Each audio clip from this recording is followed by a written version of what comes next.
Good afternoon, everybody. We are back again, myself and Sepang, and we are going to discuss football. Remember, today we have a big one, MTN Top 8, a final. We talked about that one earlier. And then up to this point in time, we haven't heard any new developments, whether what's happening and so on and so on. But in the meantime, I just want us to welcome Sepang to the show. Ken Sepang, please just greet the viewers. Let's get started. Yes, afternoon to the viewers out there. And to you also, Mr. Shabalala, as part two of the show. A lot of exciting news also ahead. Hope everyone enjoys the show. Thank you very much. You know, this time I want us to discuss differently. We always look at the team on top of the log, the Chiefs, Pirates, we don't look at other teams. So today I want us to look at other teams, and especially TS Galaxy. And then yesterday I was supposed to have interviewed Minen Lemkize, their spokesperson. He was supposed to come to our studio, but due to this load shedding, which makes it very difficult for us to plan, he could not come. So we kept on postponing. But he's keen to come, and I'm sure next time we are going to have him in our studio. And then let me just also indicate that my name is the Sobri Boys, Walifatse from the Big R. I'm together with Tsepa. Tsepa, TS Galaxy, what do you think? I know that the captain spoke that they are undergoing that lean spell, but they are hopeful that things will turn around. We know that TX Galaxy was one of those teams which was showing lots of signs of improvement, to a point that one of their players was one of the star players in Bafana Bafana, Brooks, all right? And everybody wants to know, who's this Brooks? So what do you think?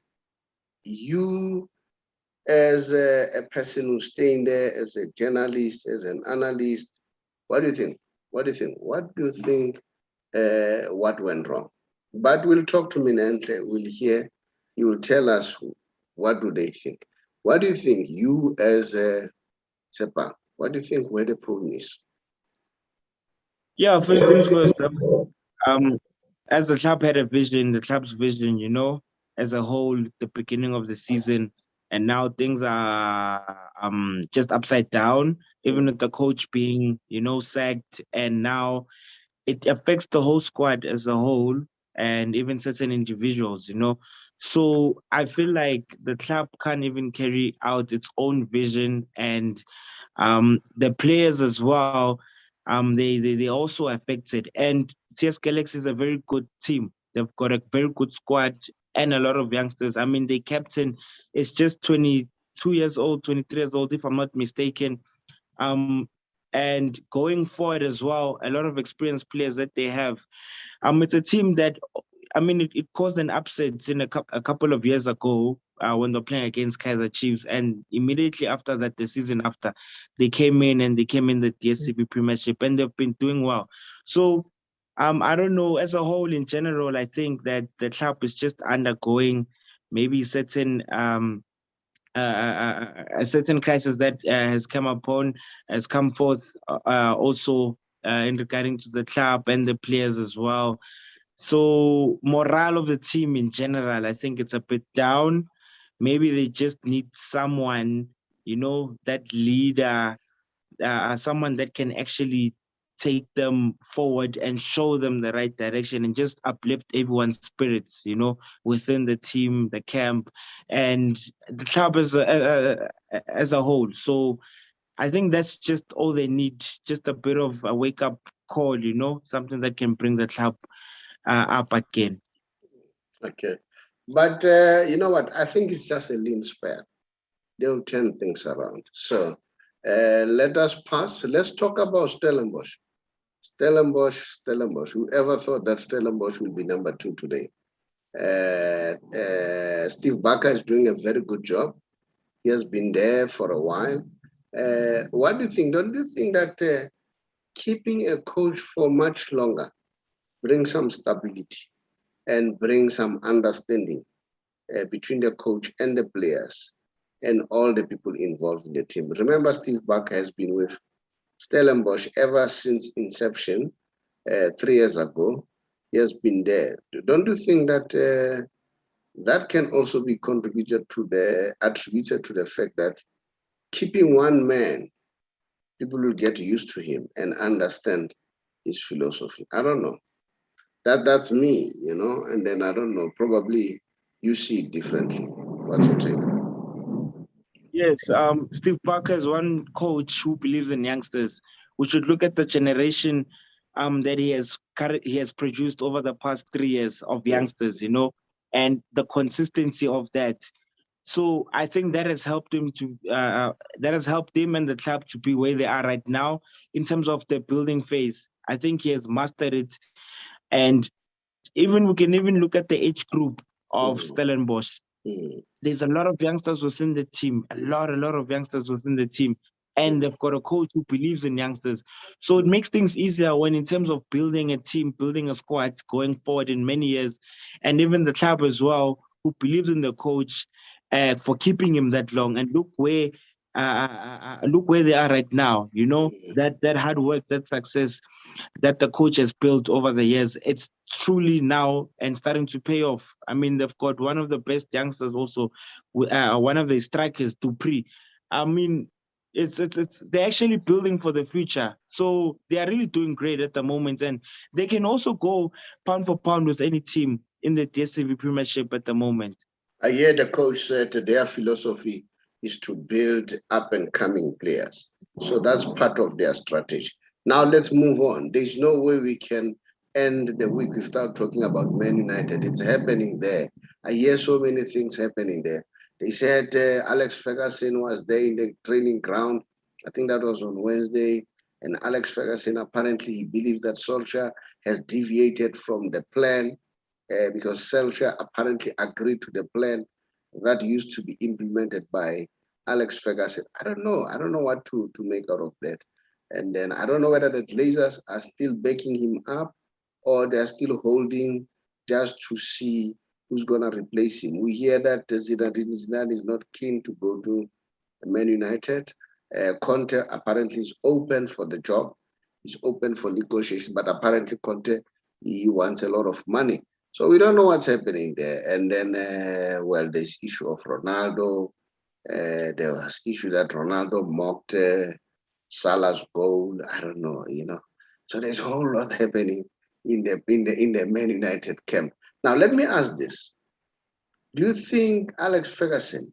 Do you think it's good for him to come when he's one of his students is now in charge? To come there, don't you think that will create pressure? Don't forget that Solskjaer, when he started, he said, I'm not going to ask Alex Ferguson anything. I don't need to consult with him. So now you see Alex Ferguson going to the ground. What's your take about that? Yeah, I mean, Ferguson should be involved. Should be involved every step of the way. Solskjaer is still a student. He should actually go and take advice to his own master. I think that's just how it is. It's it's something which you goes through generation to generation. He can't say that he wants to do things his own way. Yes, it's good to implement things your own way, but whilst there's still someone who can actually teach you and show you the ropes whilst they're still alive, you need to use them as much as you can. That's what I believe in. So if he can actually take that initiative and maybe learn more, even when Ferguson is saying that, come, let me teach you, then I think he should actually jump on that opportunity and not be ignorant about that matter. Well, Ferguson recommended David Moyes, and David Moyes became a flop. So it doesn't mean that Ferguson was a good coach, and then whoever that now is taking under his guidance, under his tutelage, will succeed. So I'm having the issue of David Moyes as an example. It became a flop. So maybe a soldier say, no, I don't have to ask him. Football has evolved. There are new ideas now. We don't need your Arsene Wenger. We don't need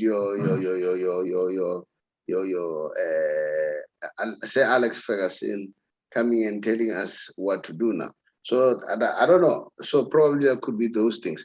And we know that at Barcelona, things are really happening there.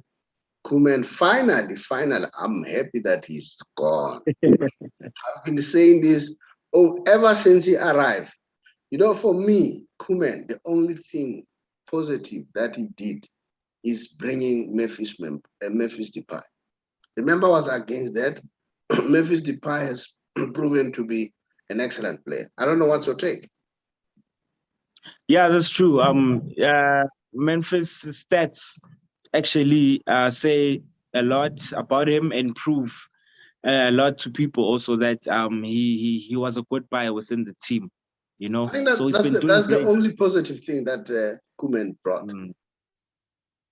You see. Yeah, that's And true. yeah, Yeah, because he's doing well. He's doing well. He's doing well. well, the other thing we need to credit Koeman, he believed in Pedri, and look what Pedri is doing now.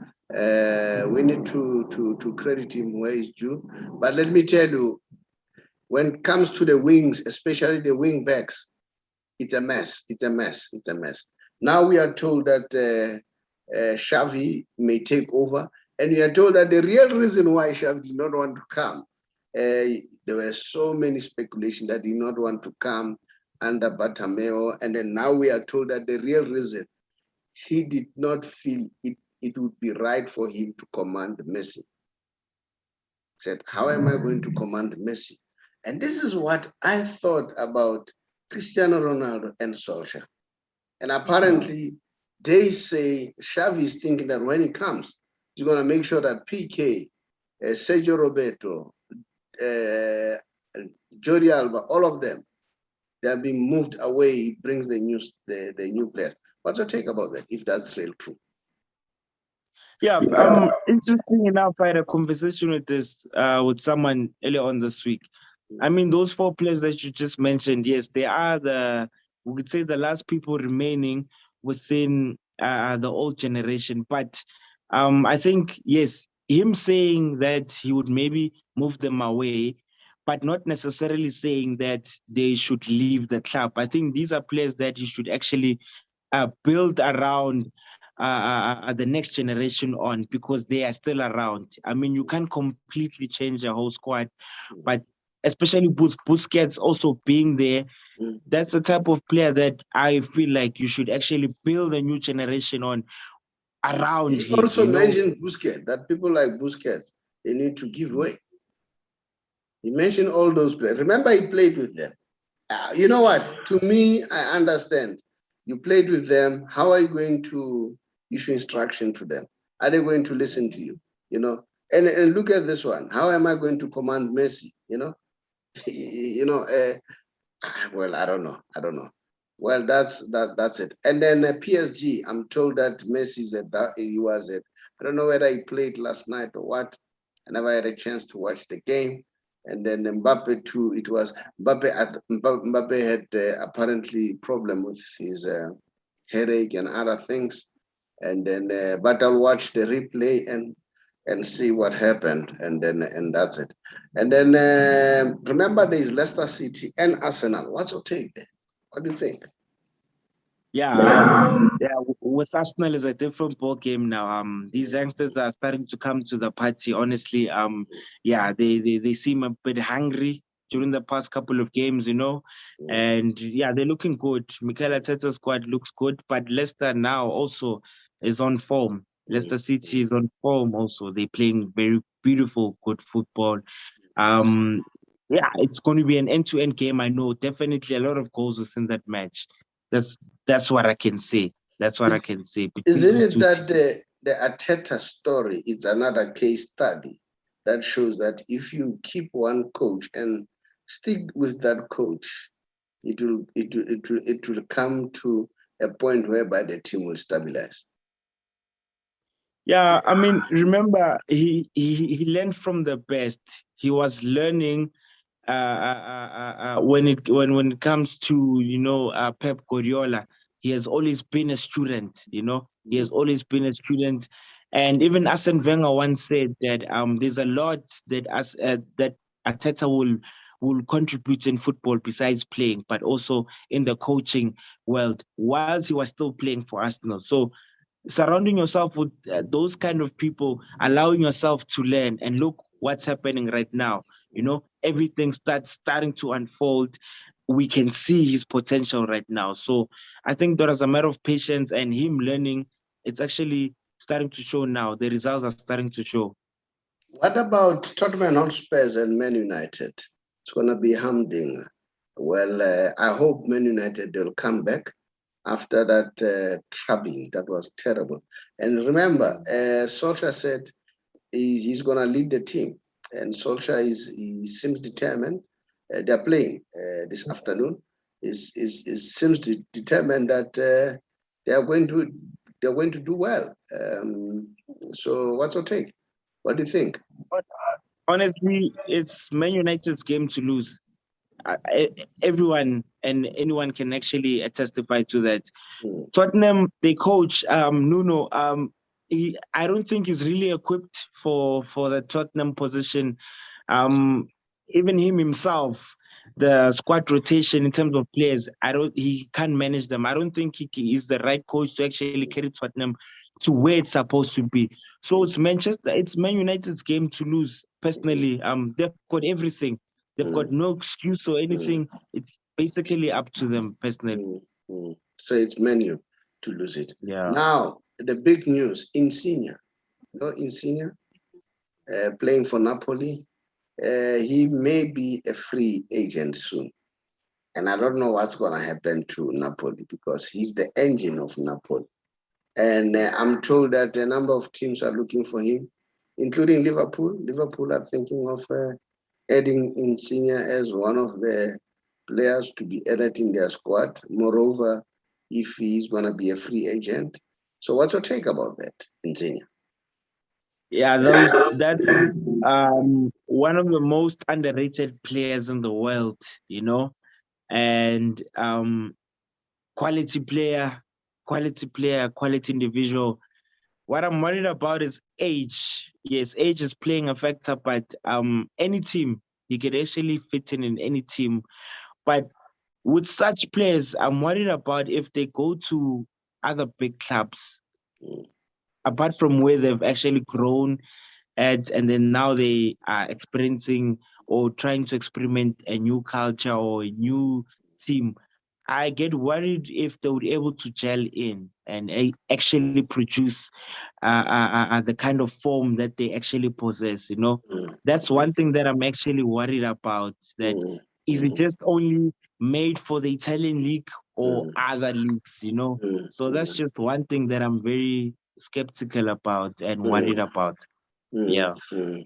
And then while you're still there, what's your take about what Anelka said? It is alleged that Anelka said Messi is not an extraordinary player as it is believed. And then he believed that Messi should supply Mbappe. Mbappe is the main man. That's what he says. Says, gone are the days of Messi being the main man. What's your take about that? That's Nicolas Anelka's utterances as far as Messi is concerned. Okay, the statement can be a bit true, saying that Mbappe is the new generation. Yes, Mm. maybe we can agree to that. Yes, he is definitely. I even think he already conquered uh, the football. Was it 3 years ago when he won the World Cup? As young as he was, we consider him as a big player already. But now you still have the greatest player of all time, still playing, and still consistent, still on form. You can't say that he should just supply Mbappe and he should just forget about his football. I mean, the man still plays like he's still 23, 24 years old, but he's old. He's a 34-year-old. So Mm. you can't say that he should actually downgrade his play and actually focus on other players. I mean, he's playing for the biggest team, one of the biggest teams in the world. He's still on form. Yes, the team is full of star-studded players, but that statement also it's a bit shaky. It's a bit shaky. I mean, Messi still also has a lot to prove. He's still capable of doing that. So if the players are gelling well and the players are actually gelling and combining, then that's all I can say, that they can both shine. But you can't say leave one to shine and one not to shine. For now, it doesn't make sense. It really doesn't make sense. You know what? Serge Gnabry says Dembele. Ousmane Dembele is better than Mbappe. That's Serge Gnabry. I don't know. That's what it says. While we are still there, sometimes I believe that people who comment like this, especially former players, they're just being jealous of Messi. Messi is a class. You know, you can't be on form continuously. You know, there are times where your form dips. It's understandable. And remember, Messi is still adjusting, still trying to understand PSG. And I believe Messi still has a lot in store. He's still gonna prove them wrong. So sometimes people like Anelka, Evra, it emanates from jealousy. You know, they must just admit. You know, Tier 100 put it clearly and say, if you want to run away from being shadowed by Messi, just forget. You'll overshadow you wherever you are. Just retire and come back after he has retired. That's how he describes it. Now let's go to our usual, the Messi special. They are talking about the Ballon d'Or. You know, I wonder whether you can see this. Yes, now I can see it. Yeah, these are the speculations. What's happening here? Let's see. These are the speculations that it's okay. It's responding. Is it visible enough? Yes, it is. These are the speculation that Messi is already leading with 645 points, followed by Robert Lewandowski, 631 points, Karim Benzema, 483 points, Jorginho at 323 points, Cristiano Ronaldo, 154 points. I think these points, to me, they are fair. You can't say Benzema is better than Lewandowski for that matter. Yeah, true. Do you understand? I'm just giving you an example. I don't want to compare him with Messi. Forget it. There's no competition. All right. Jorginho, yes, he won the Champions League, but you can't say he's better than Benzema. Benzema has done well than Jorginho. Well, let's not talk about Cristiano Ronaldo. He's now doing well now. If we keep this momentum, yeah, maybe next year. Ballon d'Or number 7 is loading. Let me hear you, Tsepan. No, as you've said with the points, I think they are fair. But what I'm not happy about, why is Jorginho here? I thought maybe Kante will be here. You can even ask, why is he there? Because what about N'Golo Kante? Yes. You know, what about N'Golo Kante? You can even ask, why is he there? Do you understand? Well, Benzema did well, but he deserved to be there, number 3. I'm not disappointed by that. Lewandowski did well. Lewandowski. All right. Sepan, that was the Messi special as usual. Thank you very much. Thank you very much, Mr. Chairman. Till we meet again. Yes, till Tuesday morning. Thank you very much. Thank you.